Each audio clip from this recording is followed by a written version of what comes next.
Hi, everyone. Wow, so many people are excited about design thinking. I love to see it. Oh, I do that part. Cool. I'm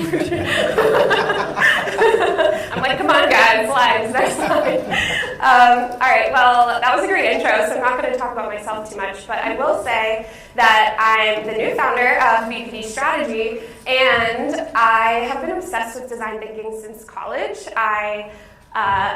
My first job, even though I was studying architecture and I was in design school, I actually made my way into a really small strategy and innovation team at the only architecture firm that had one, and that kind of kept my career going, and I've been obsessed with design thinking ever since.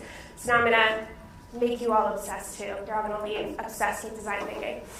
So today we're going to talk a little bit about Boss Babe and some design thinking practices that I've implemented there.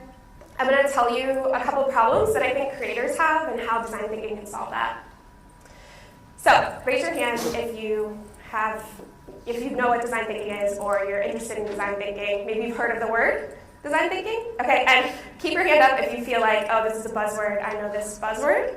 I've got a few buzzword people. Okay, awesome. Maybe you picture this when you think of design thinking. Lots of sticky notes. And I have to admit, I have stacks of sticky notes in every single bag that I own. There's just like sticky note bots everywhere. And yes, sticky notes are definitely part of it. We use a lot of those. It's definitely a tool in the toolbox, but it's a lot more than that. So design thinking is really a set of principles, and it refers to a process and helps you create really incredible products and experiences. So yesterday we heard from Jesse Cole, who talked a lot about the importance of ideation, and he said he makes time to create ideas every single day. I was like, yes, this leads into my talk so well. So that's what we're going to talk about today, is really ideation and how important that is in the process of building. So there's lots of frameworks, diagrams, and ways to explain design thinking, and you'll see lots of loop-de-loops and all kinds of diagrams if you do your research online. I'm not going to go into a huge, deep history on design thinking. There's lots of content about that, but Tim Brown and the team at Stanford and IDEO really founded the ideas around design thinking, and so this framework comes from Tim Brown, so I'm going to walk through this for a bit.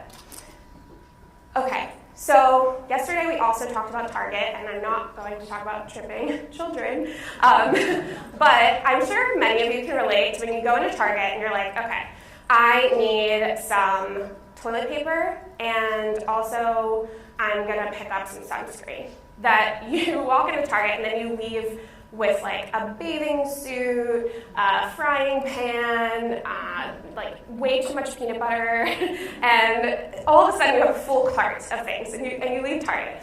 So that's kind of like what discovery is. It's not about, like, yes, you might have a checklist that you want to check off, but you actually collect a lot more information than that.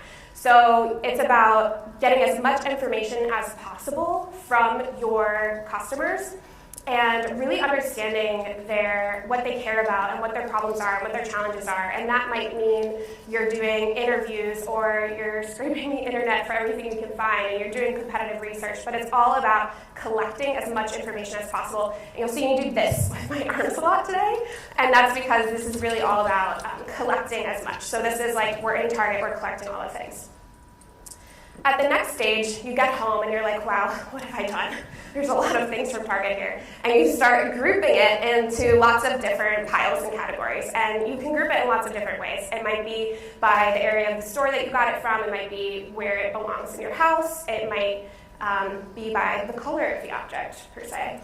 And so in the definition stage of design thinking, we want to take all of the research that we've done and start to look at correlations between those themes that we see across the different research points that we have. And once we've collected all of that and we've grouped them and we start to see the really key insights, and at the end of that you have this bow tie moment, which is when you know exactly what the problem is that you want to solve. And so there's this idea in design thinking that when you go to present your designs as a designer, as a product person, and you're like, hey, this is what I've come up with, the first thing any critic will ask is, what problem are you solving? So you have to know what your problem is.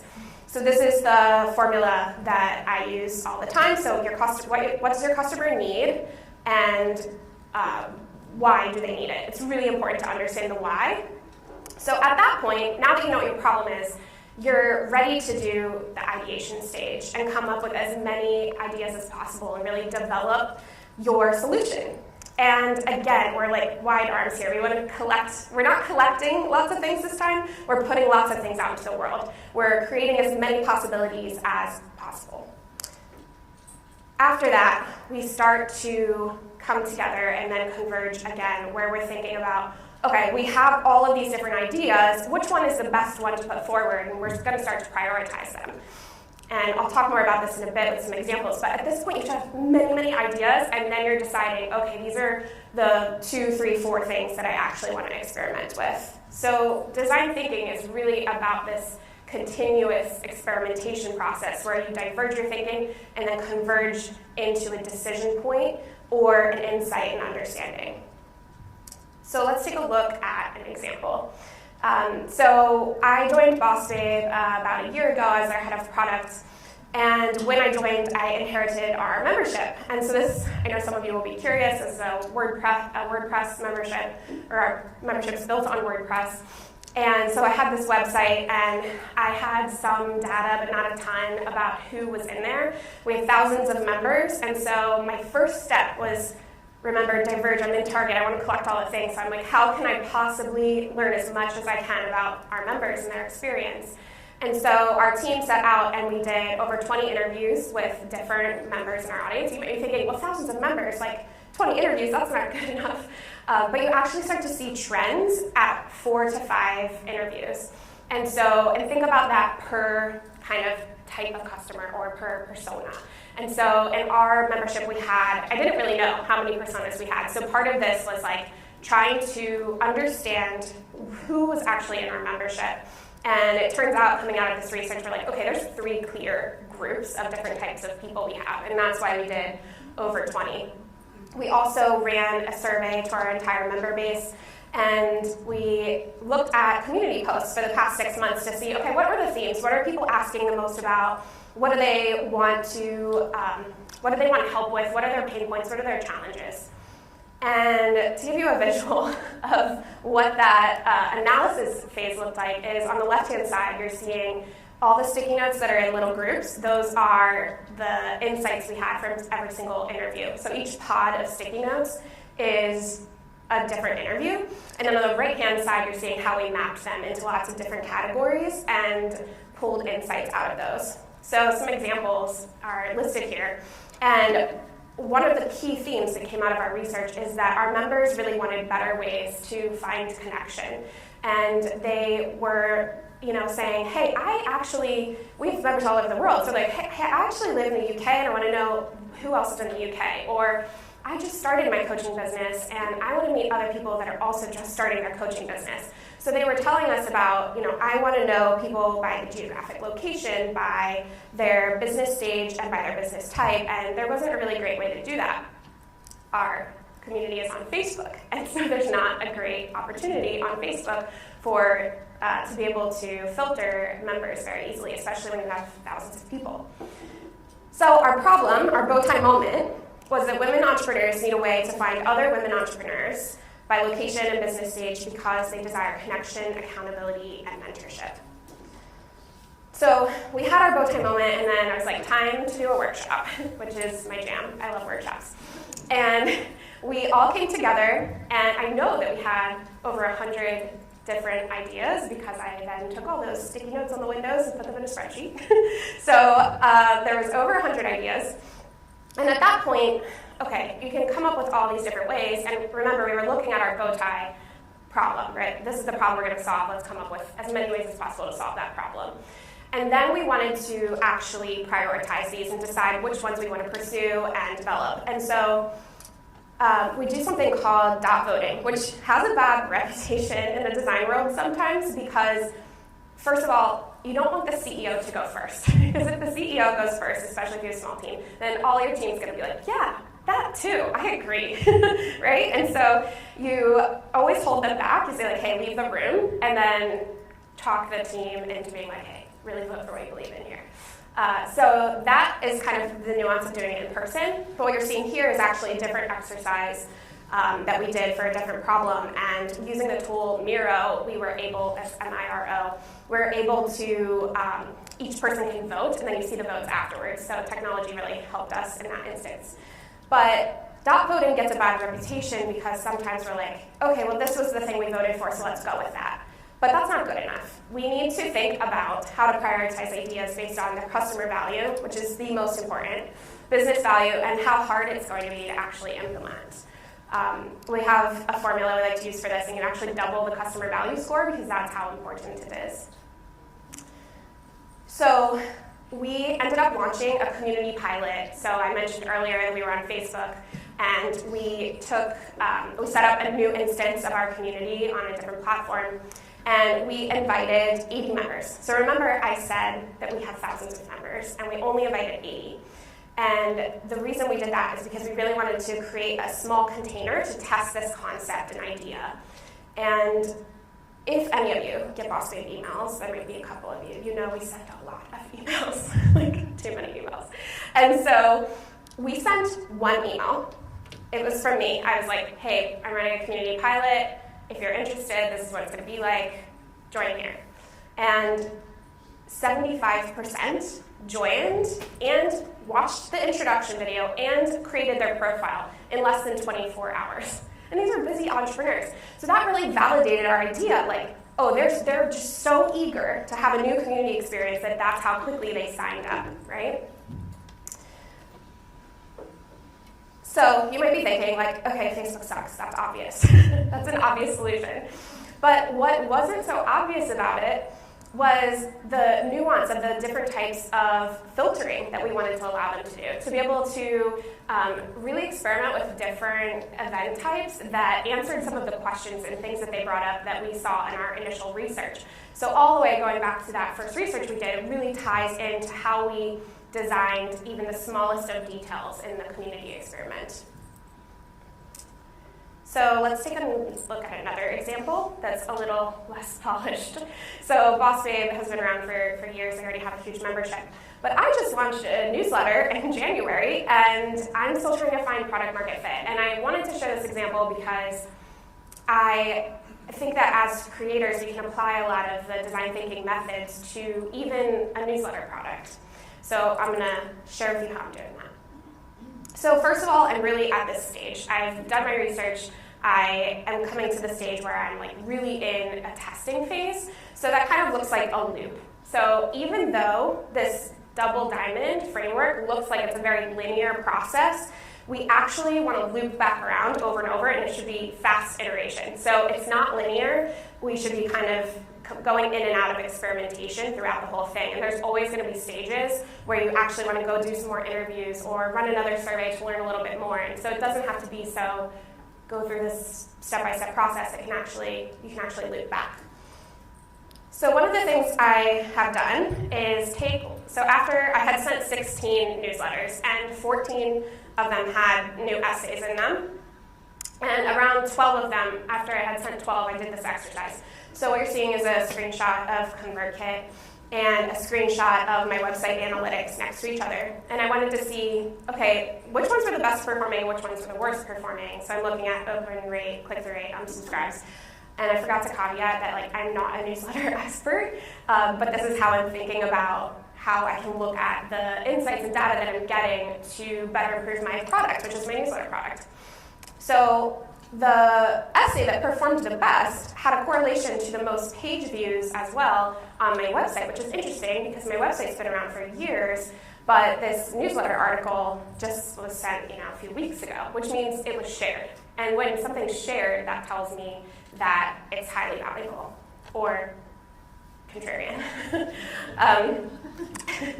And so I also wanted to look at the layout of the newsletters because I've been testing lots of different things, including resources, not including resources, and I wanted to see is there any correlation between the performance and actual layout and styles that I tried. One of my other key insights was that whenever I included, and this is probably not surprising, but whenever I included any kind of personal story or vulnerability, I always got really thoughtful and nice replies. So I screenshot every single reply I get, and I throw them in the Miro board, and then I map them into themes later to see what the themes are, what are people asking and replying about, and that helps me decide what content to make in the future, but it also helps me to know what's working about this and what isn't. So the other thing is that I mentioned I have a resources links section, and nobody's clicking those links. So I'm like, maybe I should get rid of this, nobody cares about it. But this is why it's so important to look at both quantitative and qualitative data, so the thoughtful replies and also the metrics of what's being clicked, because people are telling me like, oh, I love how I get to read through your resources every week, which tells me like, maybe they're just bookmarking that email for later that they'll probably never go back to, but they know it's there and they think about it as a valuable ad in their inbox. And so even though we want to be careful not to make decisions too quickly based on quantitative data, like, are people clicking these links? So what's next for this is that, first of all, I'll stay in my genius zone. I'm not a newsletter expert, so I hired Dylan from Growth Currency to review some of these insights with me, and one of the things he said was like, nobody's put together something like this when they come to meet with me. They're just like, hey, what do you think of my newsletter? Or they're just kind of like have a conversation. And I'm like, here's all my data and how I've mapped it, and these are the themes and the insights, and look at this and this and this, and I think these are my potential options, and what do you think? And he's like, whoa. And so that kind of sparked something in me where I was like, I don't think creators use design thinking in their businesses today.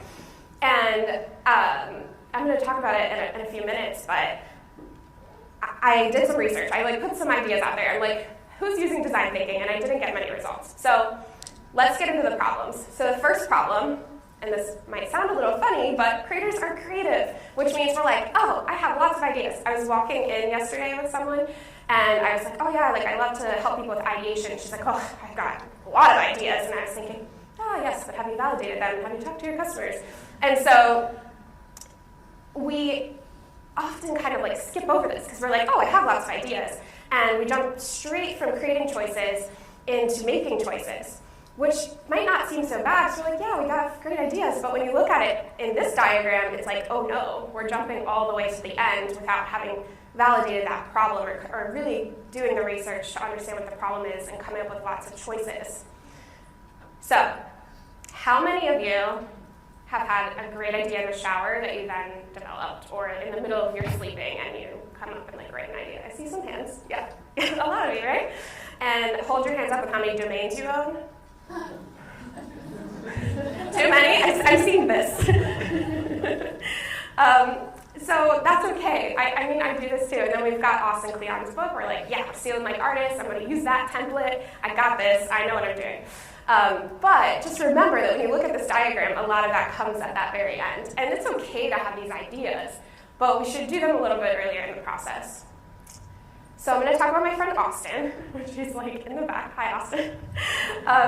And I put out this idea into, we're both members of J classes, the lab membership, and I put this idea out. I was like, is anybody using design thinking in their business in here? And Austin is the only one that replied, and so he's getting picked on today.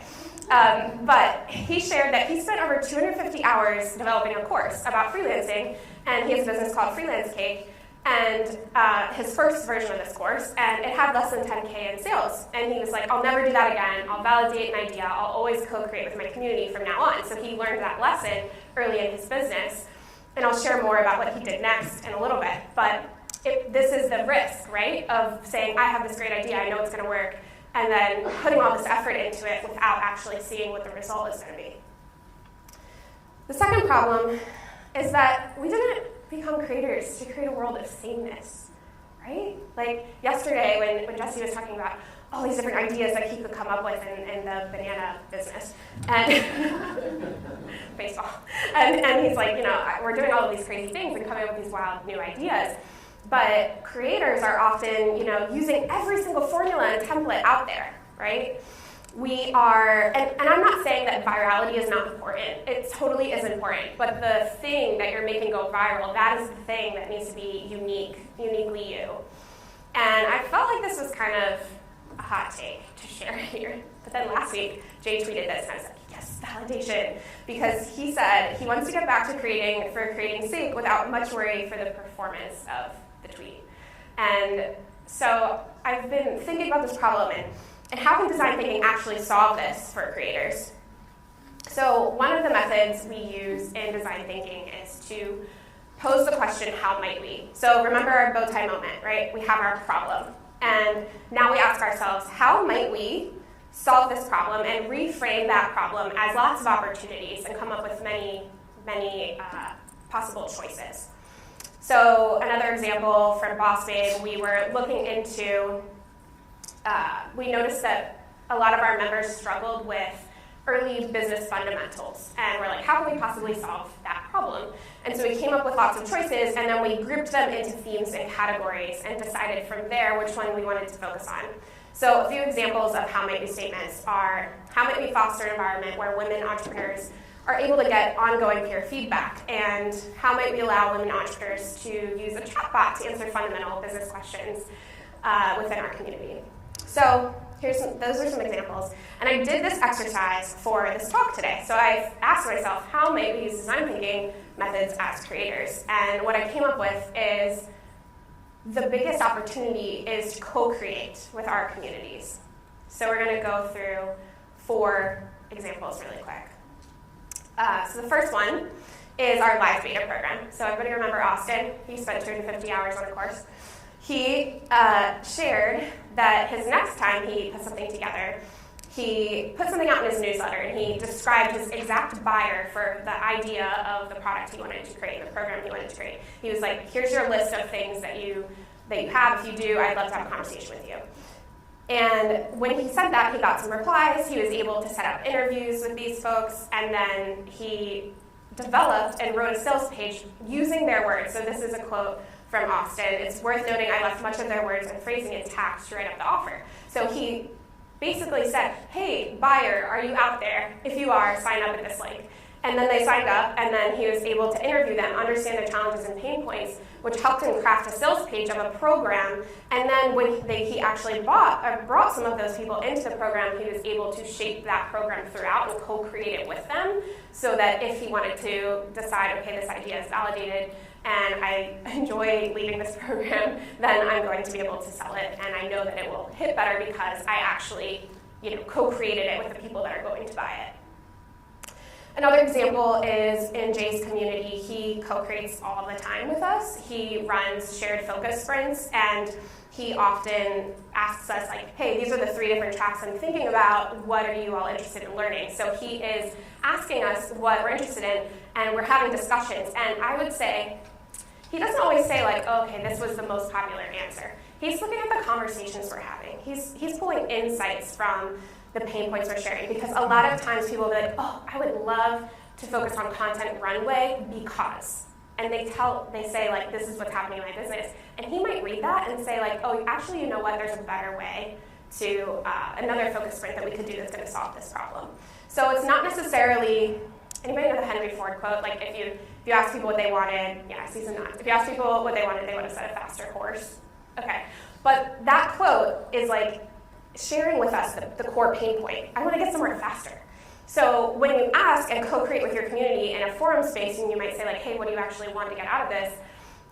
The conversations allow you to pull out the insight of the pain point that you can solve. And you get to solve that however you want to solve that. The third way is, at Boss Babe, we recently ran a 3-part series with a partner. So she came in, we gave it a title. We're like, we're running this 3-part series with so-and-so, and this is the title. And we put that out to our community. But we actually didn't plan the series at all. In the first session, we kind of wung the topic. We tested some things. We had a few different segments as part of it. And then we mined the call chat afterwards. We took the entire call chat, this is over Zoom, and we pasted it into Miro. So we were able to, all of those sticky notes are actual comments from our customers having discussions in the Zoom chat. And then we put it into themes and categories. And we used the insights from this to design the rest of the series, so that as they keep coming back, they're like, this gets better and better. It just keeps building on exactly what we talked about last time. And you put in there exactly what I wanted. And it's because we're paying attention and we're learning as much as we can from the conversations that they're having. And the last way is through design lab. So probably some of you that know design thinking think of the Google Design Sprint as design thinking. So this is a method where, okay, we have our problem, we have our bow tie moment, we created all of our how might be sticky notes, and we have lots of ideas, and we mapped them, and now it's come to the point where we're like, okay, we're going to solve the next, like these are the problems that we're going to solve. These are the solutions that we're going to choose to experiment with, and we're able to make lots of sketches. And this is something that is really exciting to do with your community. So I'll give you an example. I worked with a dental startup a couple years ago, and it was two founders, and they came to me and they're like, hey, this is the problem we want to solve. They had done a lot of research already, and so they wanted to go into a design lab workshop, which my team led. And when I said, okay, let's plan this workshop, who else are you bringing to the workshop? And they were like, oh, it's just the two of us. And I was like, okay, but the two of you are the co-founders, you're both dentists. Who else are we going to bring to this? Who are your customers? Who are the experts in this field? And when you co-create with your community, when you do something like this, where you do a design session where you get lots of ideas, you want to diversify, like bring diverse voices and bring different perspectives and bring as much to that room as you can, because then your ideas are going to be diverse and unique and not just the same from the same types of people. And you want to kind of keep that to like 10 people. I'd say 10 people or less is ideal for something like this. But we invited lots of dental experts. We invited one dental expert. We invited a couple of their prospective clients. And you might not be able to get a prospective customer to come join you for 2 days, but you could ask them to join for an hour. You could ask them to join for 15 minutes. You could ask them to just give some time away. Recently, I participated in one of these. There's a membership platform that's being built by somebody I know through Boss Babe, and she asked, like, hey, we're doing this design session, can you come and do a talk for an hour? And I was able to share some insights into some of our pain points at Boss Babe, because we are a target customer of theirs, and they could use that to come up with solutions. So it's really important to bring your community into these sessions and learn as much as possible from them. And if you're a solo creator and you don't necessarily have lots of people to call on, or lots of community forum posts to map, or a giant Zoom chat, that's okay. Like Reddit, Twitter, do your research. Like go out and find lots of things and screenshot as much as possible, and you can still map those things without necessarily them being a part of your immediate community just yet. So there's definitely opportunity, even if you're a solopreneur. So if you take one thing away from this talk, I hope it's that you create lots of choices before you make choices.